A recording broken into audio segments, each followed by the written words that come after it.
left already. Okay, what I had said before was that we completed the executive session agenda, so we're back in public session, and the issue, executive help me, we're starting with item number 4 and going down how far on the consent calendar?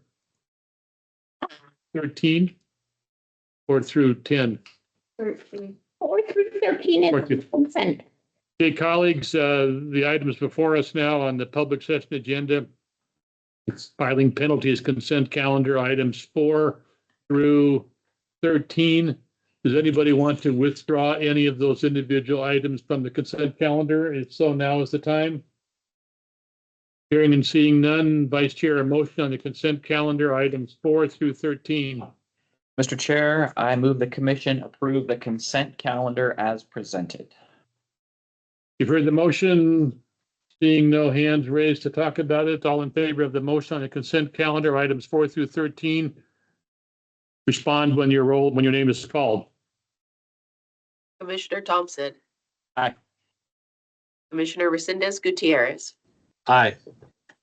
Commissioner Jancy. Aye. Commissioner Mason. Aye. Commissioner McCulley. Aye. Commissioner Burke. Aye. Chair Fiscom. Aye. Motion passed 7-0. Okay, for the record, colleagues in the room and online, we now have been receiving the benefit of a visit by a dignitary, Mr. Ron Burson. Remind us, Ron, who you are. I'm the guy that came here to say thank you to Dan for all his years of service. Thank you very much. We're all saying that today. Good point. Thanks, Ron, for being here. Seriously, you're welcome to be here now that we're not in executive session. So, okay, we'll now turn to lobbyist penalty reductions as proposed each by our executive director. First, by item 14 involving Claudia Black, please. Get to the right page here. Yes, so guidelines, this it has $140 in current penalties. The recommendation is to reduce it to $70. The recommendation is based on what? Let's see, right page. There we go. I believe it is her 3rd violation. Hold on 1 second.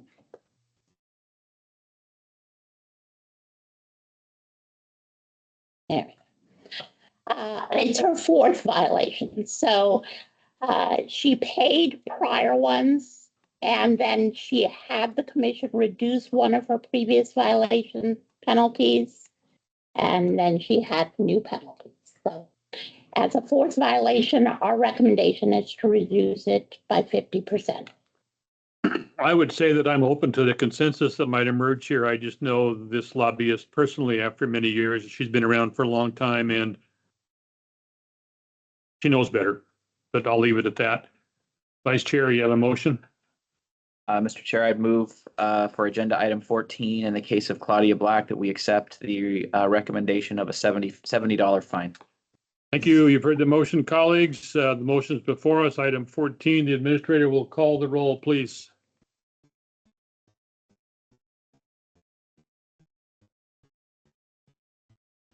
Molly? Molly, are you there? Sorry about that. Commissioner Resendez Gutierrez. Aye. Commissioner Jancy. Aye. Commissioner Mason. Aye. Commissioner McCulley. Aye. Commissioner Burke. Aye. Commissioner Thompson. Aye. Chair Fiscom.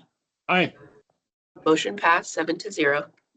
Moving on, executive item 15, Jessica Comfey. Yes, Commission, this is Ms. Comfey's 2nd violation. However, she previously had a penalty of $20 that she paid. Her current penalties are $140.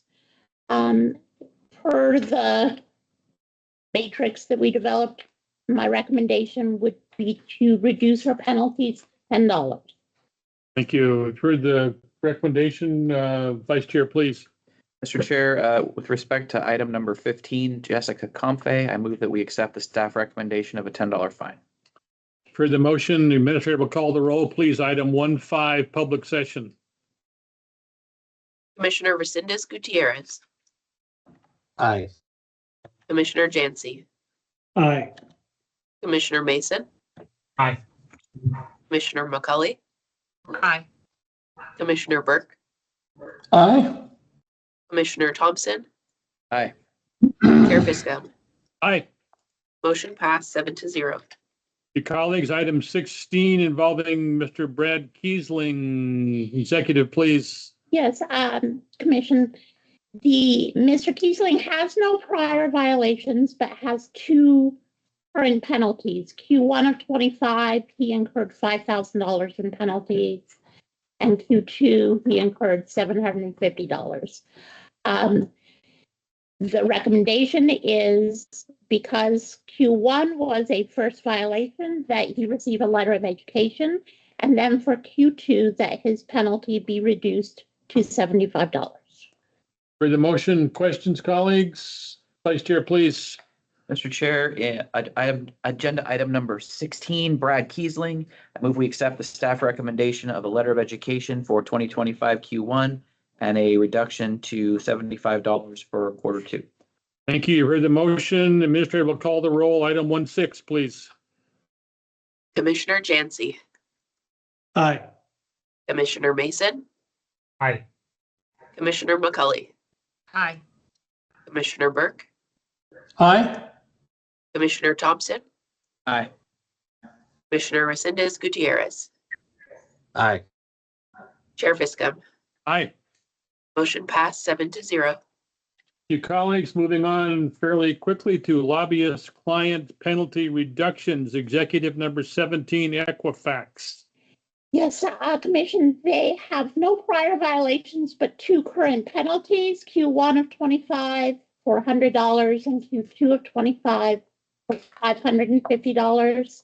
The recommendation is a letter of education for the first violation and reduction of the second violation to $55. You heard the motion. Any questions, colleagues? Hearing and seeing none, Vice Chair, please, number 17.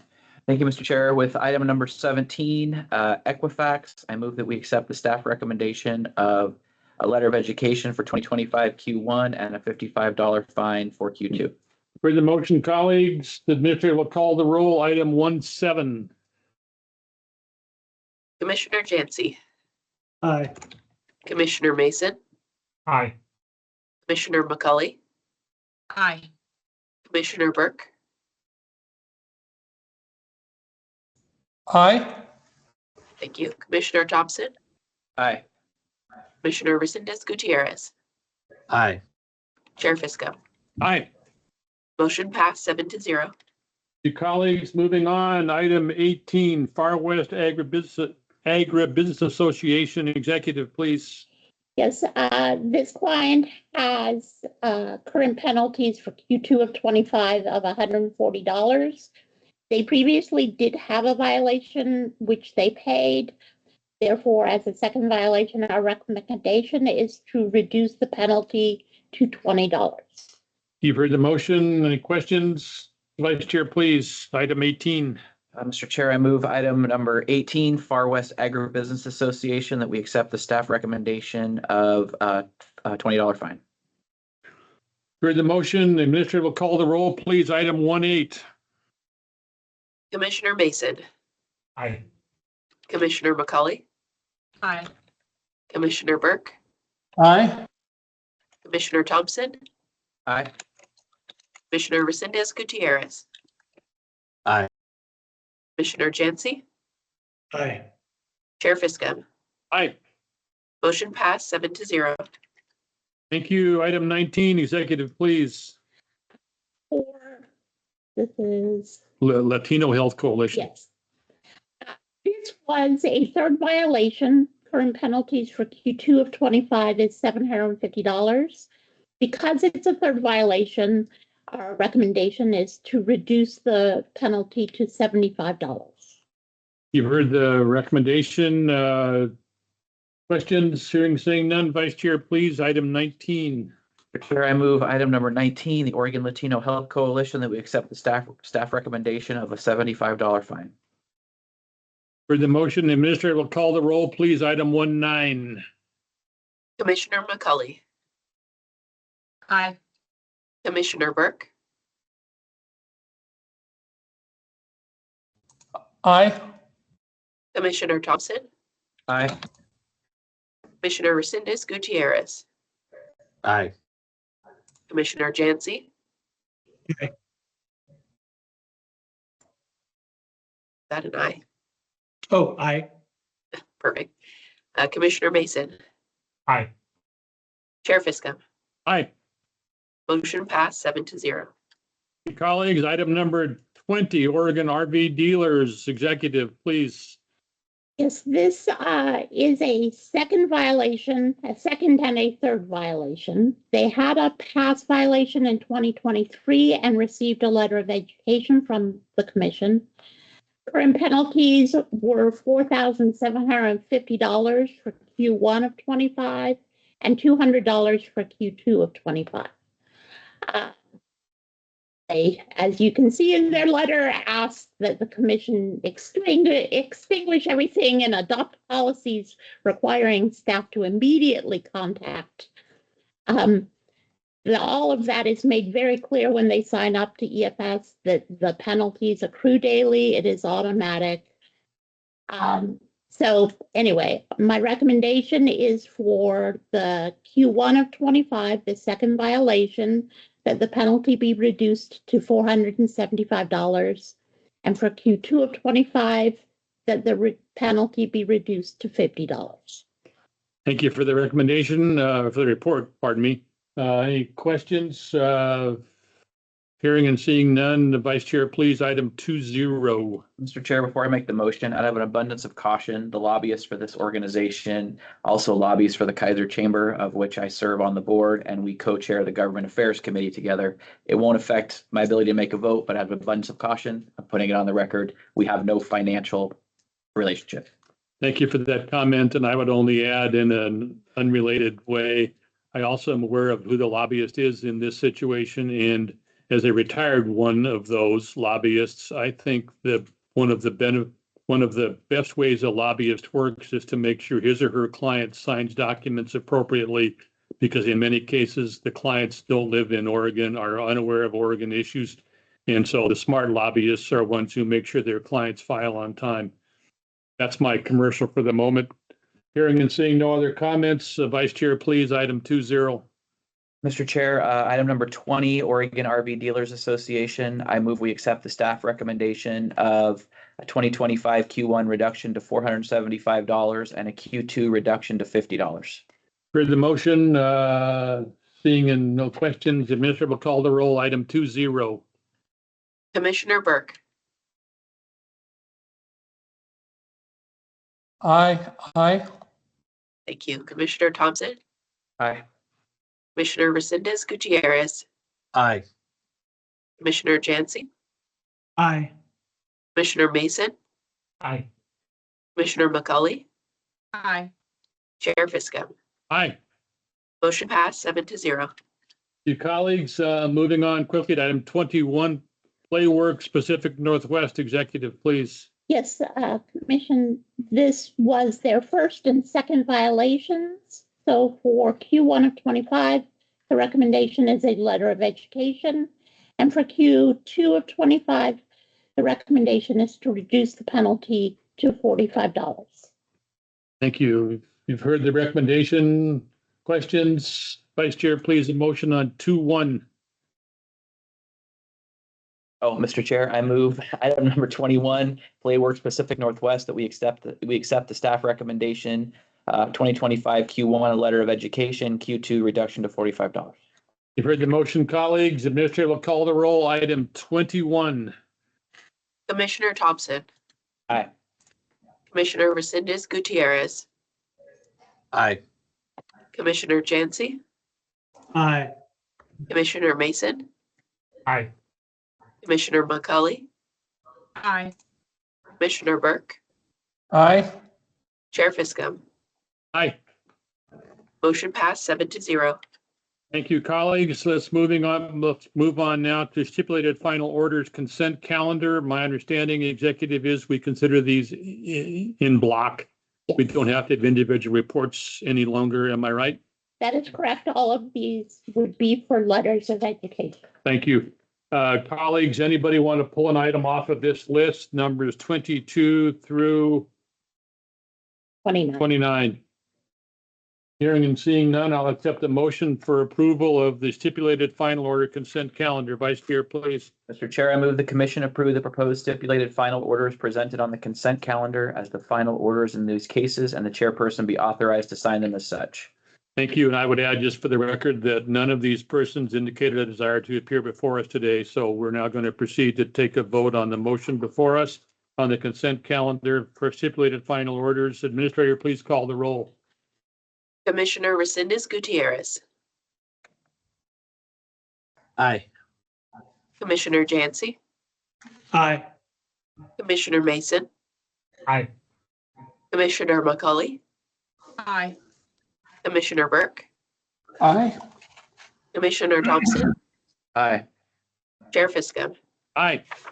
Motion passed 7-0. Thank you very much, colleagues. Executive, now moving on to correspondence, et cetera. Anything we need to deal with there before we move toward the end of our agenda? Unless anybody has a question. No, I would point out we did approve the public meetings law training for the Port of Portland. Thank you. And then I would draw your attention to item number 34, which is a letter drafted to the city attorney for the city of Gresham, but it goes into detail on how the class exception works and why it would not apply in her particular situation. Thank you for that. That's a good reminder to all of us to go back and read that. I have not read that one yet. I would admit to you on the record, so I will do so in light of that comment. Any questions on the correspondence, colleagues?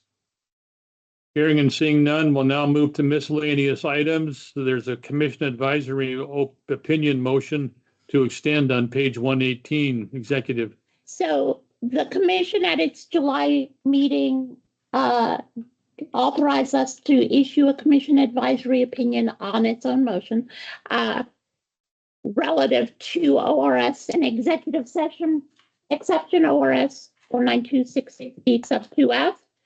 And so the 60 days is expiring today, and the opinion is close but not quite done. So per the authority in the statute, I would ask that the commission extend the timeline for completion of the opinion. Vice Chair, please.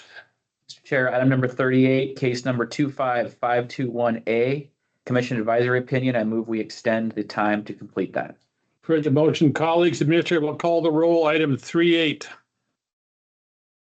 Commissioner Resendez Gutierrez, Aye. Commissioner Jancy, Aye.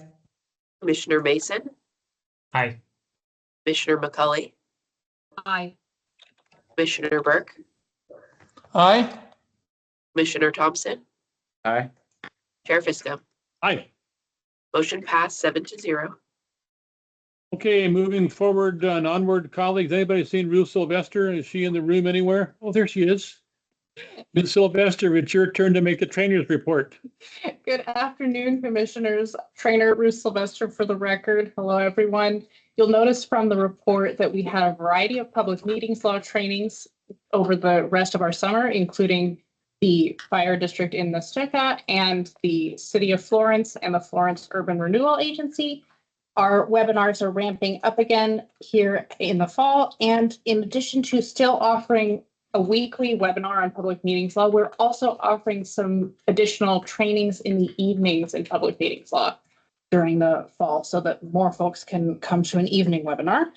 And we are honored to have been invited to the Special Districts Association of Oregon Metro Breakfast this October. Susan will be representing us at that event. The Port of Portland training was approved on August 22nd of 2025, as Susan mentioned. And Commissioner Mason has written a very thoughtful goodbye to be in our newsletter, which will be coming to your inboxes later this month. Commissioner who? Commissioner Mason, Jason, I never heard of him. How quickly you forget, Mr. Chair. For Thank only a you. few more minutes. Thank you, Ms. Sylvester. Any questions for our training staff directed to Ms. Sylvester? Good report. Thank you for that report. We'll now turn as one final act to our executive director for her director's report. Okay, Please. so the report in your meetings books, I'm gonna kind of move from the bottom up. Our budget passed Saber's audit. Becky will be sending out the budget books prior to your next meeting. The commission is required to update the guide for public officials at least once every 4 years. It was last updated in 2021, therefore we have to complete this update by the end of this year. We anticipate that we will provide an updated version to the commission for its review at its November meeting, and that the commission could then adopt it at its December meeting.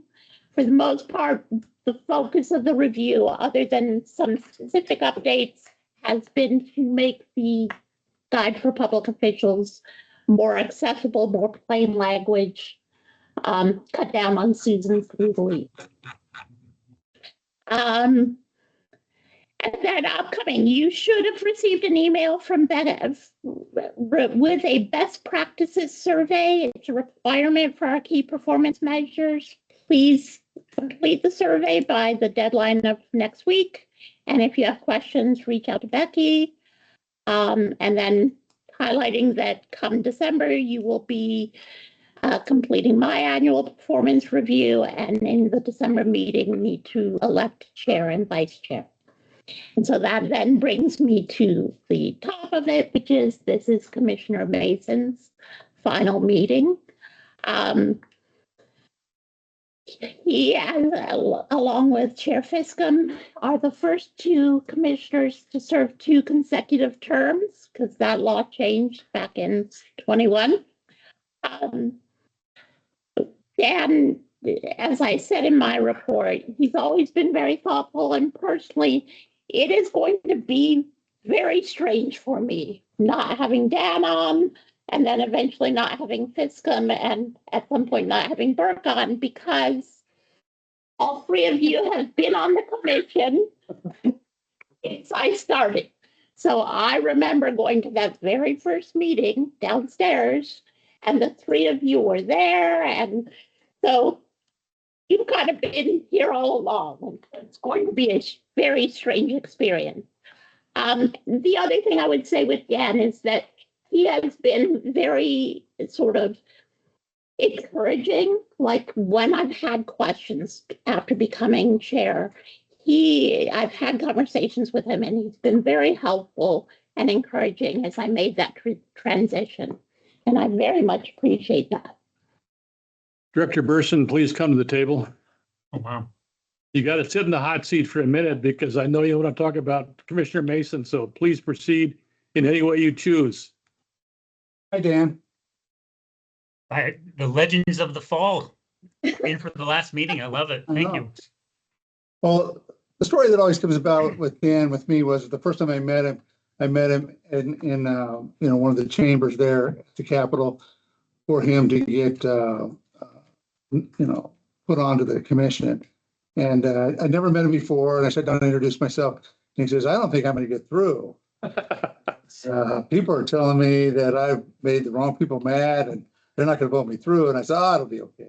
You'll be fine." But it's the only commissioner that had ever come to me and says, "I'm not going to make it." Not only did he make it, it was kind of funny because when that 21 law went through, some of the folks that were complaining about Dan when he came in the first time were actually kind of admitted they were wrong and recognized all the hard work that Dan had done over those 4 years and welcomed him into second term. So I've always appreciated people serving on the commission, and Dan is one of those folks. He was always there. He would call me, ask me questions, and I could always call him, ask him questions. So thank you for all your service, Dan. I know you're a very busy guy, and it's a lot of work to be on the commission. I haven't seen the books lately, but I understand they they've multiplied a little bit.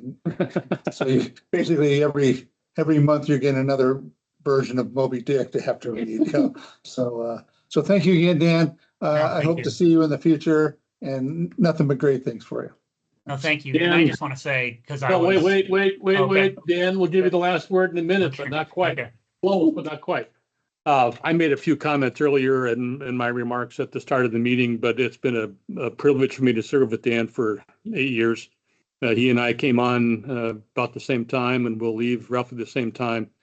But I've always found him to be very interested in the business of ethics and supporting ethics in Oregon, and doing so in an even-handed, bipartisan, accurate fashion. And he has helped me to work to achieve those ends, not just as chair, but as a commissioner. His phone is always open for me to engage in discussions. Becky, I add, in a non-serial communication way, public meeting way. Seriously, though, Dan has done a great job as a commissioner, and I know he doesn't mind this being his last meeting. But Dan, kudos to you for all your service, and I've enjoyed it. And let's remain friends. Absolutely. Commissioner Burke, and then eventually anybody else but Commissioner Mason before we adjourn. Commissioner Burke, please. You're muted. You're muted, Commissioner Burke. Yeah, I bet a lot of people wish that was a permanent condition. So anyway, Dan Mason and I were friends before either of us were on the Ethics Commission. We've maintained this friendship over time, and he's been always there. If I had something I wanted to talk about with regard to the Ethics Commission or anything else, he's always been right there. I've always admired the precision of his service, I guess I'll call it. And it's been an honor to work with him, and it's been a privilege to be his friend. I look forward to continuing to be his friend and maybe work with him in some capacity in the future. But thank you, Dan, and good job. Thank you.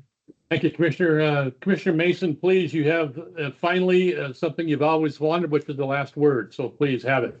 Never I want the last word, but no, I mean, I'm looking around this room.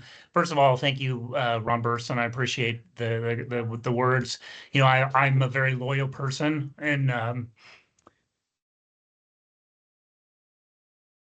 you know, I took a lot of pride. Sorry, this has been a week.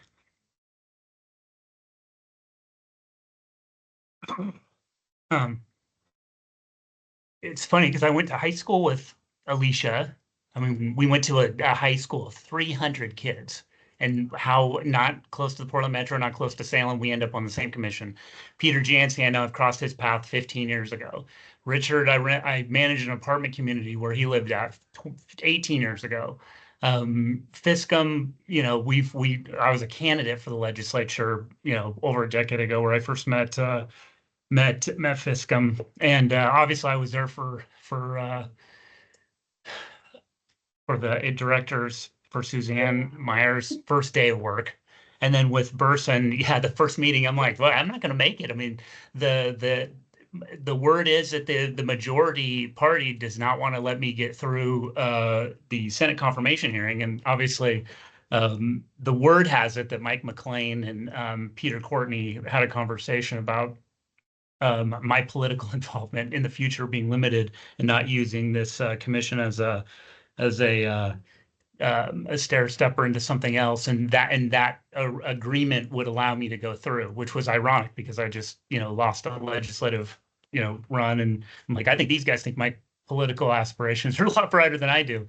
So it was ironic that that's how I met Ron Burson, but we built a good friendship, and I respected his role, and I respected what he had to go through. And so I think when he was unfairly treated in the media, I was fortunate that Oregonian would let me combat some of those perceptions, because I'm loyal. I mean, I was loyal to the commission. I was loyal to him, and I felt that he wasn't treated the way he deserved.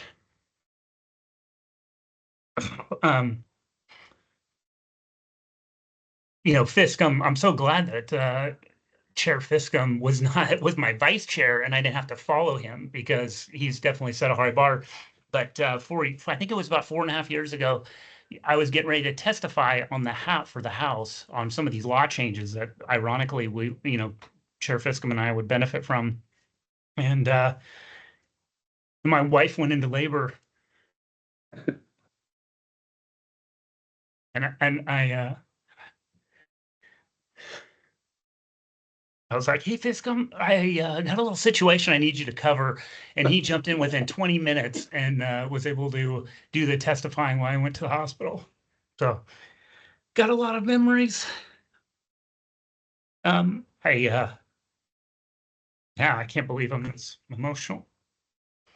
But yeah, I think when you spend a lot of time with people in an organization, you definitely want to do your best. And I feel it's been an honor to serve with the people here and the people that have passed. And I know Richard Burke was on initially, and then he left for a bit, and then we were able to get him back because of the law change. And I'm excited. I was always excited to be a small part of that. So anyway, I appreciate everybody here. I appreciate the service. Thank you for, I know I took some votes and pushed back on some things that some folks I'm sure were like, what's this about? But I was always treated with respect and always tried to be fair. And I'm just grateful for this opportunity. So thank you all. Thanks, Dan. Thanks, Dan. So we will be sending you the lovely plaque that we send everyone. We will send that to you. And I can let you know, because the governor did announce it finally, at the September legislative days, the House Republican caucus will bring forward a nominee to fill the position. And the nominee is former legislator Sherry Holt. Right. Thank you, colleagues. Thank you, Commissioner Mason. Thank you all for being persevering to 12:37, if that matters in terms of the end date. Any last comments for the good of the order? Hearing and seeing none, we now stand adjourned, and we meet again October 10th at 9 a.m. in this room. Thank you for your participation today. We stand adjourned. Thank you all. God bless everyone. Take care. Hey, but we do actually have lunch next door if you would like to have some.